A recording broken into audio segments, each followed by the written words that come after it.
There are many people who believe that 13 Reasons Why just gives people another reason to hate. There are many people who say that this is very gruesome and it just is teaching people how to be mean to each other. It allows the viewer to know that they are not alone in this world, and that there's someone out there who loves and cares about them.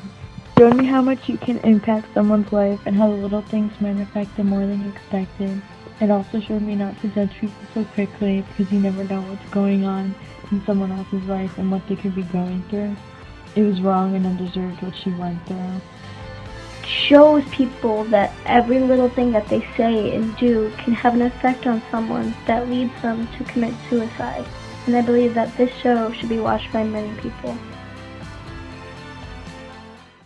Okay, welcome to NYIT News. I'm here with Frank Valentino as both of us watched the show 13 Reasons Why. If you guys do not know the show, I'll give you a sneak preview of it.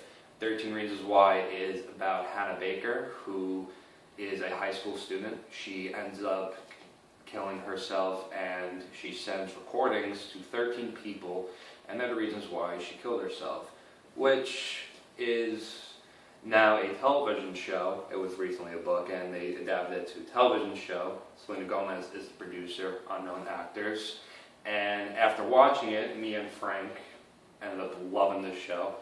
We both had experiences in high school with it.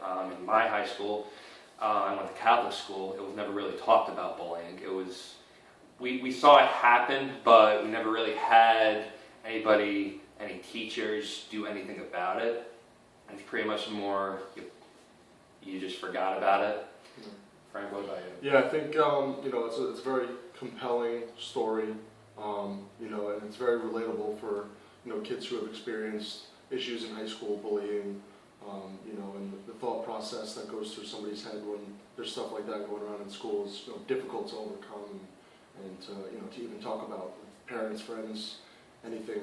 When I was in high school, we had a few instances where students had committed suicide, and one of them was a police officer. It was the father of one of the students in my high school, and he had committed suicide. And so basically she took it upon herself to not just grieve on the death of her father, but to really spread the awareness, and she created this movement called P.S. I Love You Day, and it's something that's been it's gone viral. It's now a movement and a day to remember that's celebrated, or not celebrated, but expressed across the country and even globally. So I think one thing, like in the show, like, because you watched it too, like Hannah Baker is really emotionally drawn, like as you go later in the series. Yeah. At first, she starts off as that typical high school student who is so happy, and then once high school experiences, because me and you have had those experiences. We were both athletes in high school where we would see other people, and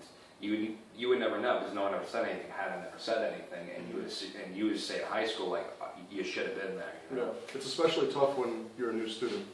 You go from one school to another, and you basically start fresh. And of course, every high school has its cliques and its group of friends. And when you're an outsider, you're a very easy target, especially for people in high school and younger kids who are just maybe a little bit on the immature side or don't understand the repercussions or the effect of what they say or do. I think it's hard now with like cell phones nowadays with technology. Cyberbullying. Cyberbullying, especially Snapchats and especially Instagram, Facebook, and somebody could take anything just like that and then they could send them off right away. And that's what happened in the story to Hannah Baker. And you see like how Clay feels like the entire time. Yeah. Which you really get pissed off with Clay because he doesn't do anything. Yeah. He's in a tough situation where maybe a shy kid that sees everything. But doesn't really have that instinct to do something. And you see that a lot. It's a lot to expect from a high school kid, 16-year-old kid, to see something of that magnitude and to act correctly or, to properly, assess something like that and take action and stick up for somebody. It's difficult. I mean, there was bullying in my school. There was bullying. We just never really talked about it. Or if you were, if you were an athlete, then be like, I don't know if I want to get involved, I don't want to get in trouble, or you were with athletes clique, Yeah. I was on that, fence. What do you think, Were you like the same way? Like you were like, I'm not sure if I should get involved because Well, athletes. I always like to, especially with, you know, if there was a kid with, you know, special needs, or, you know, somebody who maybe couldn't really defend themselves. Yeah. You know, I was never one to you know, let something like that happen.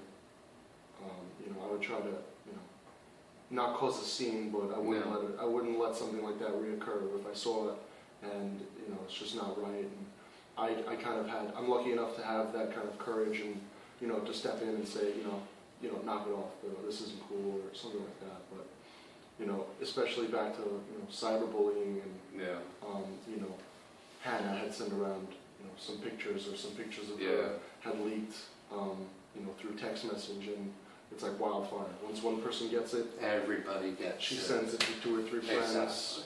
You know, they send it to a bunch of friends, and next thing you know, everybody in the school's talking about it. And, you know, I think bullying has been around forever. Forever, It's it's just varieties now because of the technology that's around. Yeah, and it's a more like in-depth bullying. Yeah. And like 13 Reasons Why, the best thing about it is brings awareness. Like it was criticized because it's like bringing awareness of wrong reasons for suicide, but really you're making the case more well known for you know, students who feel, you know what, maybe we should like say something. And you know, you know, one thing that you notice is within the 13 reasons, you know, some of them are more serious than others. Yeah. But I think as a, you know, as a young adult, young teenager, you can really, you know, see yourself in a situation like that where maybe you do something that at the time doesn't seem like it's really harmful to somebody, but you don't see, you know, all the other things that have happened, or, you know, the background to that person. So, you know, it's really an eye opener for somebody that's young like that can see that there's many different ways, shapes, and forms that you can impact somebody like that. Would you encourage high schoolers or high schools in general just to make students watch the show? I think it would be good for you know, maybe specific classes, or like an English class. You know, something that you have the students watch and kind of assess, and then, you know, it also brings about that, you know, that classroom dialogue where kids can talk about maybe their own experiences. I think it's a very serious show. You know, I think there's always going to be, you know, a few people in the crowd that laugh and joke and, you know, don't take it seriously, but I think it'd be beneficial. I definitely recommend 13 Reasons Why, as the show is compelling. I think I finished in like 3 days. Yeah. When did you finish? I was feeling a little bit under the weather, you know, whatever it was, 2 weeks ago, and I had heard a lot of talk about it. So, you know, when you're sick and you got nothing else to do, I guess, you know, 13 episodes isn't too bad on Netflix, so I was able to. It's just very graphic. Yeah, it is.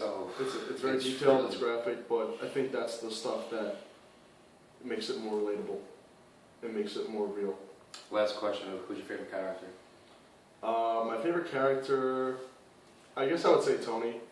Tony? The entire time. How can you like Tony? Because throughout the entire show, I think you see how he's like the pawn.